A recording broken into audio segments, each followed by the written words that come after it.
Hello and welcome in today's classroom. For today, we have chosen the topic Big Dams, Merits and Demerits. Firstly, let's understand what a dam is. A dam is a structure that is built on rivers, streams, or estuaries for conserving water.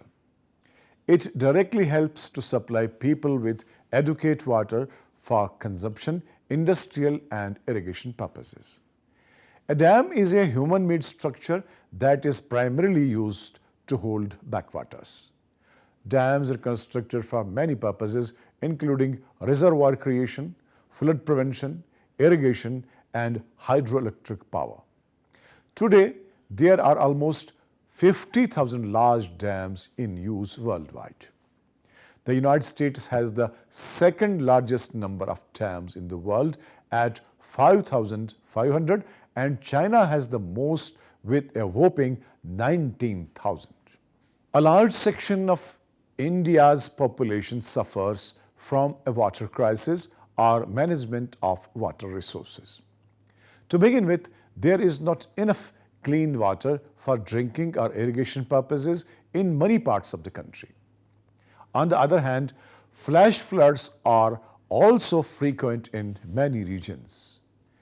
As a means to remedy this persistent problem, man-made structures like dams and reservoirs have been constructed across streams and rivers. Historical development of dams in India. Dams are as old as human civilization and have been considered as one of the oldest techniques of storing and channeling water. Patrick Macaulay presents a second history of dams. According to him, the earliest dam in the world was built in Java town, presently in Jordan, around 3000 BC. A number of dams were built during this period all over the world, in the Middle East, China, and Central America, and around the Mediterranean. The king of Sri Lanka, Prakrama Babu, also known for his despotic rule, built a 14-kilometer long dam. No other dam in the region could equal its volume. In India, the weirs and barrages in the ancient times had been constructed on the small streams at local level for irrigation and drinking purposes. Though it is a fallacy to think that pre-British India had only village level irrigation, there were also big dams, aqueducts, large reservoirs and canals built by ancient Indian kings, as well as tanks and check dams at the village level. In fact, this is true for most of South Asia. Irrigation in India was largely dependent on traditional hydraulic infrastructure built and maintained locally, which included ditches and tanks.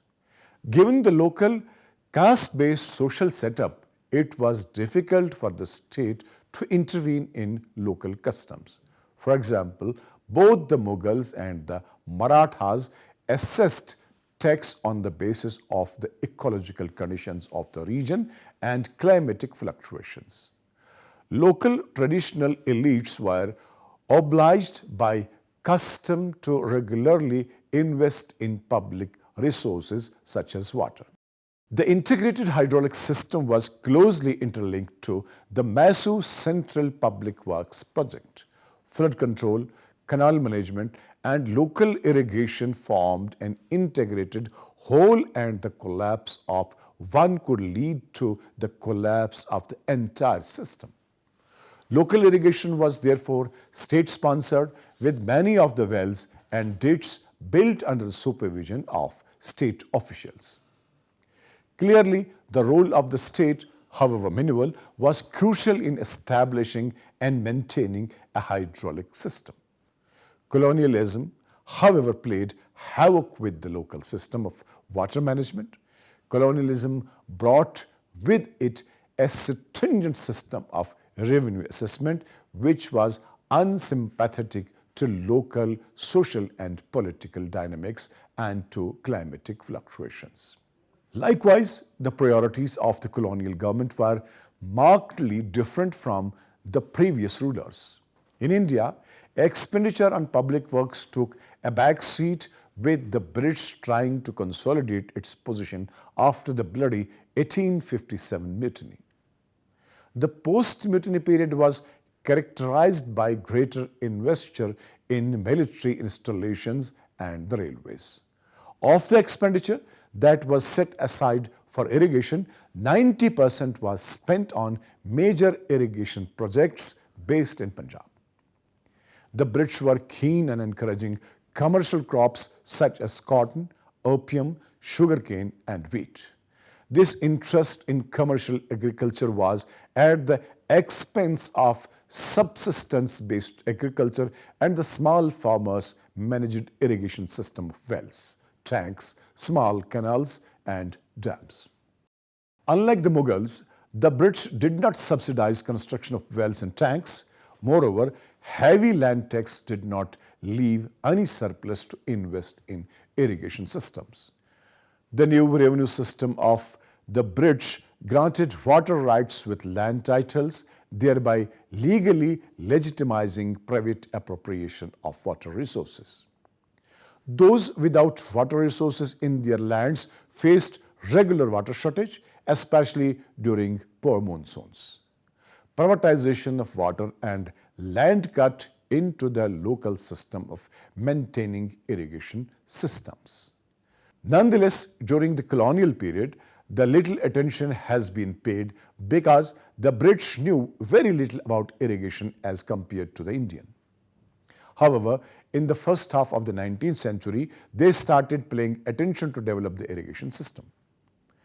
The agriculture was the sole mainstay that was mainly dependent on the rainfall or irrigation. So irrigation system, irregular due to vagaries of monsoon, became the sole factor to control overall the economy and could collect a significant land amount of revenue from the irrigated land, milling, watering cattle, transporting timber, settling produce that grew in canal sides by improving and providing the water facility. The size of the weirs and barrages were small, and the main object was to extract and to control the river system. However, it was realized that the making of new projects were not more profitable, and a gradual shift took place from irrigation to railways in the later part of the 19th century.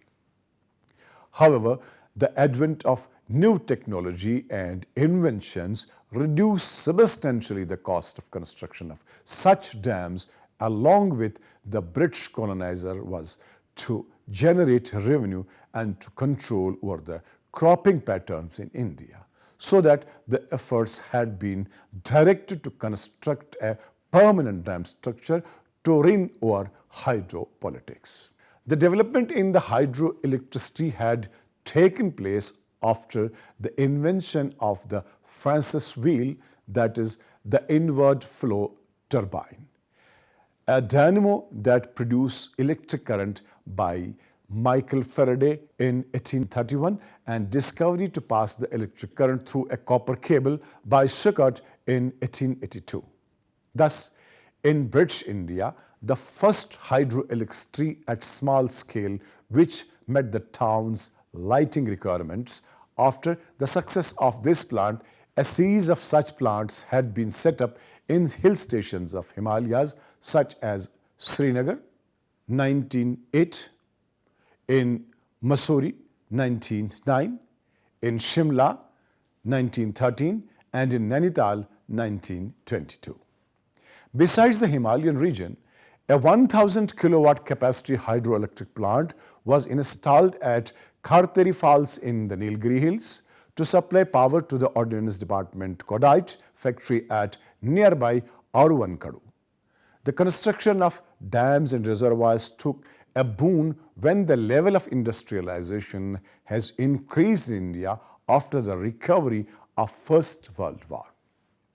It was also considered that the dams are the necessity of any modern irrigation, and irrigation through large dams is synonymous of good irrigation with maximum revenue benefits. During the first decade of 20th century, the Tansy Valley Authority, a multi-purpose project, became popular. A model of TVA was applied for the first time in India at the Krishnaraja Sagar hydroelectric plant that was completed in 1931. The technology of dam construction has changed from random rubble hurting with or without coarse rubble masonry on the exposed faces to cement concrete construction during the construction of the Mathur Dam during 1927 and 34 on the Kaveri River. Important dams of India. Tehri Dam. With a staggering height of 260 meters, Tehri Dam stands tall as one of the highest dams in Asia and the highest dam in India. With a length of 575 meters, the crest width of 20 meters and base width 1120 meters, Tehri is a reservoir for 2.6 cubic kilometers with a surface area of 52 square kilometers. Tehri Dam is the world's most significant hydroelectric water project and draws water from the rivers Bhagirathi and Bilangina, which flow from the Himalayas. Apart from supplying water for irrigation and daily consumption, the dam generates 1,000 megawatts of hydroelectricity.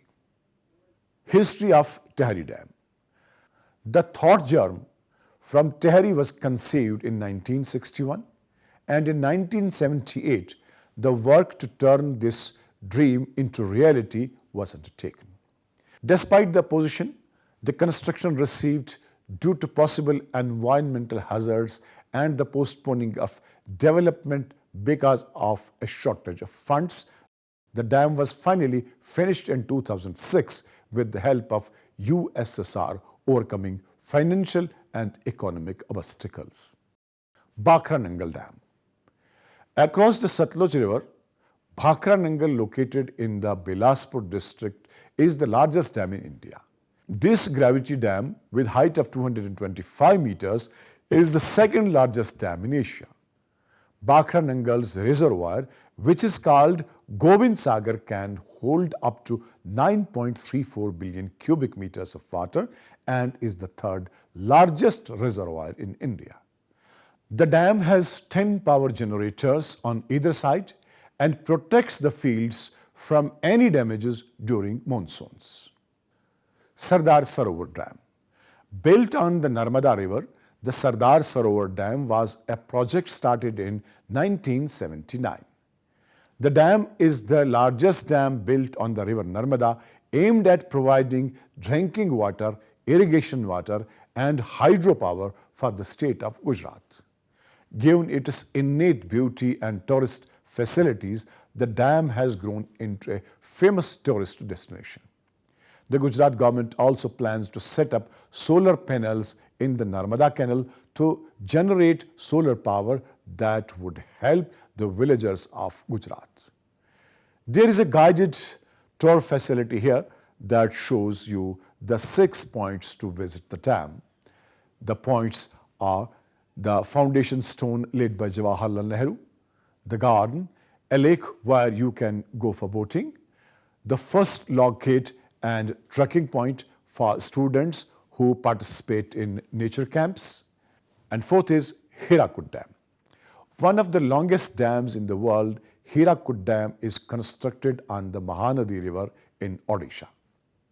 The dam is the longest human-made dam in the world and one of the first major multi-purpose river valley projects in India. The dam's lake is called the Hirakud Reservoir, which is a significant tourist attraction. One can see a substantial number of migratory birds here during the winter season. Not only is it an ideal atmosphere that facilitates the flourishing of wildlife, but also a site of scenic views. Nagarjuna Sagar Dam, the world's largest masonry dam. The Nagarjuna Sagar Dam is built on the mighty river Krishna. The dam is 490 feet tall, 16 kilometers long, with 26 gates and has a capacity for 11,472 million cubic meters. The majestic structure, coupled with irresistible beauty, attracts a large number of tourists. The dam is named after Buddhist monk Acharya Nagarjuna. Nagarjuna Sagar irrigates the districts of Nalgonda, Guntur, Khamama and Paraksama, an area more than 10 lakh acre. In 1972, with the help of around 40,000 to 70,000 workers, the dam was completed. The reservoir, which is perched next to the dam, is a beautiful spot. Idukki Arch Dam.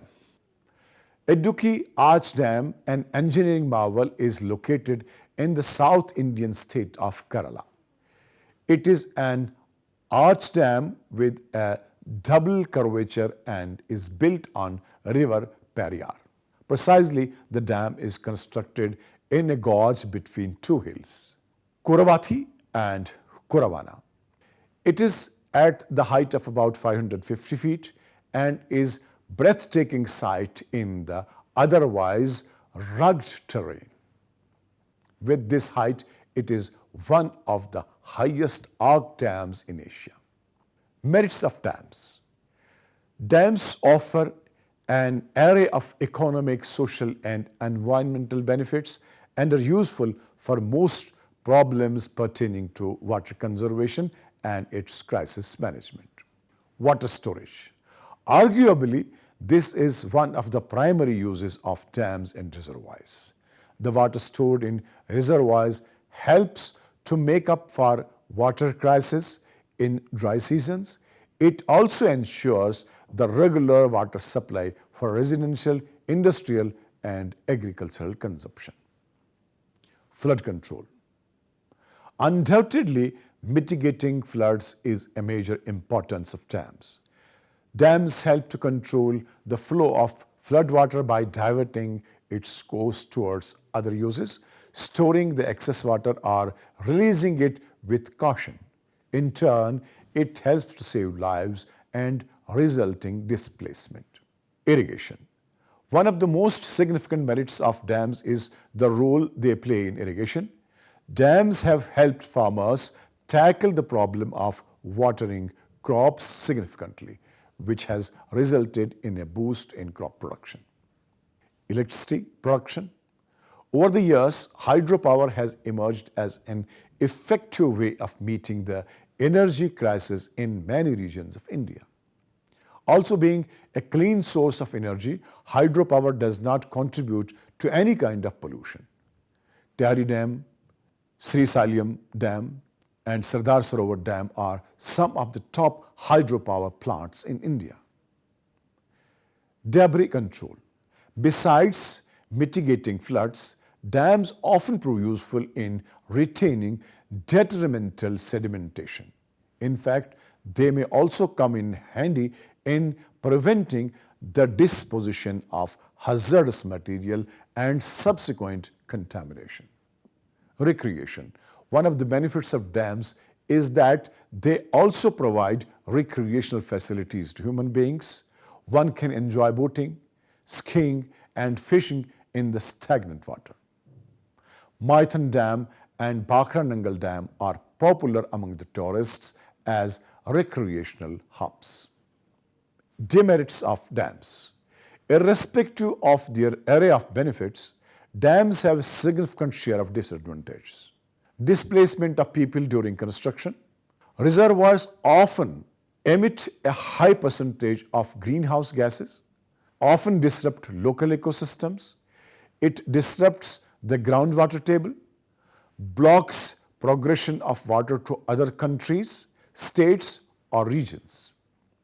The most apparent ecological effect of large dams is the permanent destruction of vast expanses of forests, wetlands and wildlife. The dam would submerge vast tracts of rich forest cover. The forests are routes of migration of many animals. The wetlands attract various migratory birds, while the river is a channel for migratory fish. The destruction of the routes of migration of animals, birds and fish not only affect the ecosystem but also affect the lives of the local population. Fish forms an integral part of the staple diet of local populations. Embankment blocks their movement downstream as well as intercept the cycle of breeding among them. Dams convert rivers into reservoirs, which has environmental implication on its entire drainage area upstream, downstream and the command area of the reservoir. Embankment restricts the river water to flow downstream. The upstream in the process collects the sediment, which increases the water level and can cause floods in the area, drowning people and property. The river downstream, denied of its regular quota of water and sediment, is, according to Macaulay, hungry and eats away the plains along its course. The plains are also denied of the rich alluvial content of the river, which affects the fertility, quality and the productivity of the soil. Socio-economic implication of big dams in India. One of the most obvious and visible unwarranted outcomes of dam projects is the displacement of people from their habitat.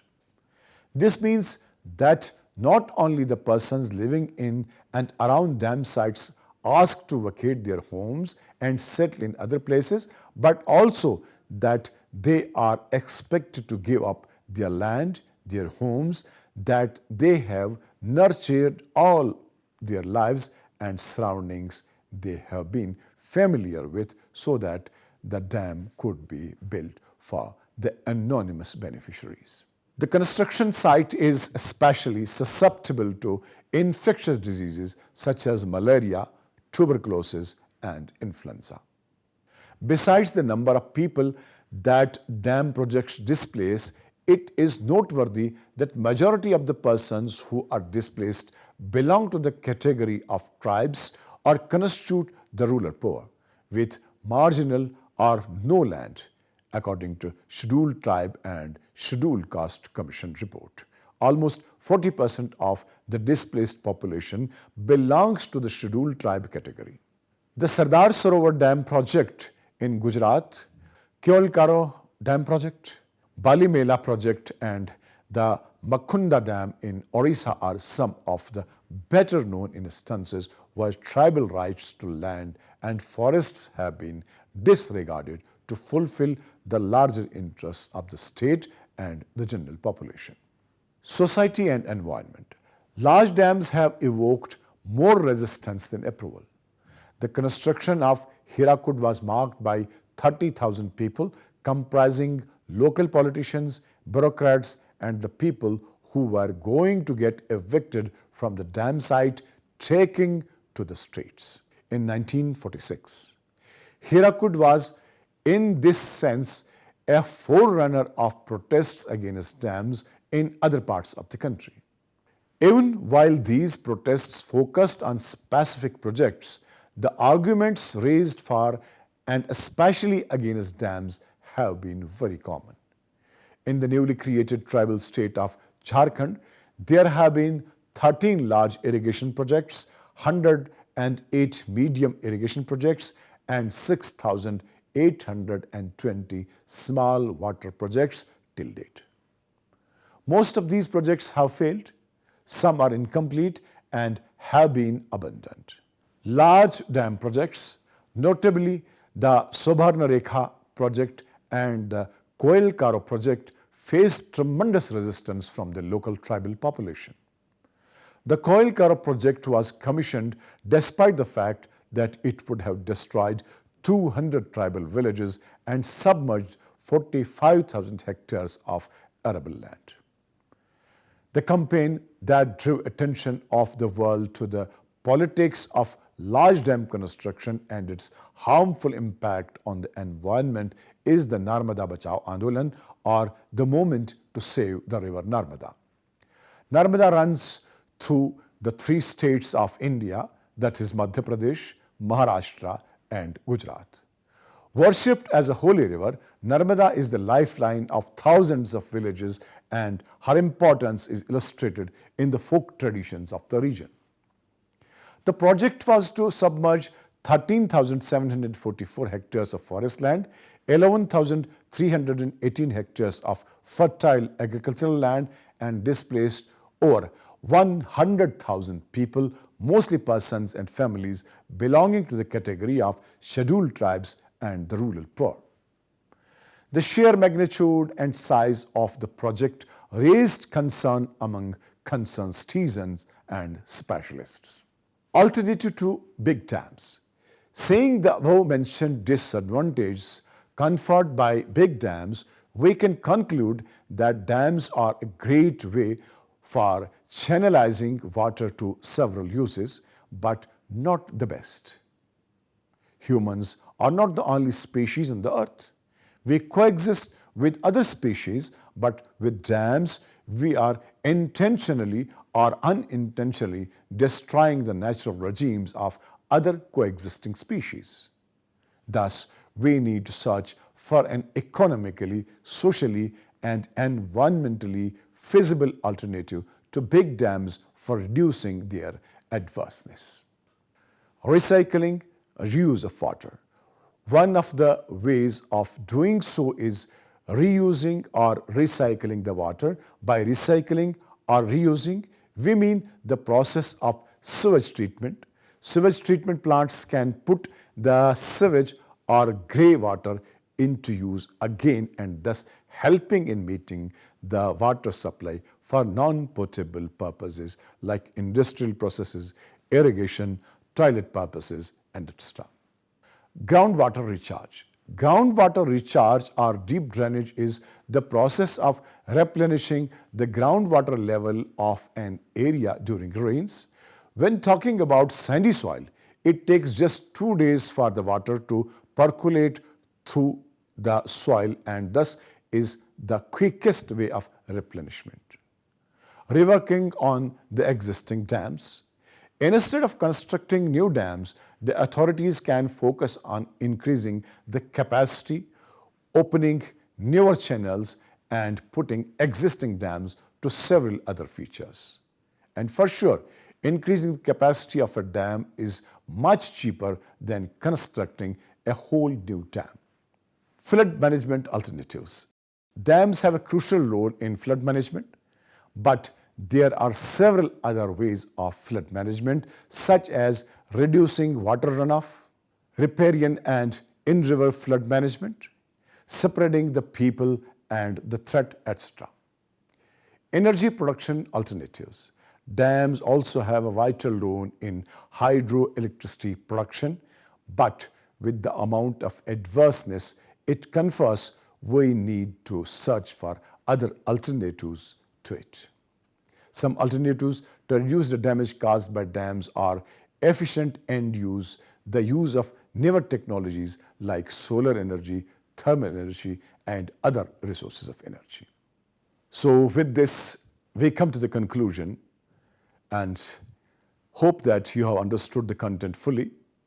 See you in another session with another topic. Till then, goodbye and good luck.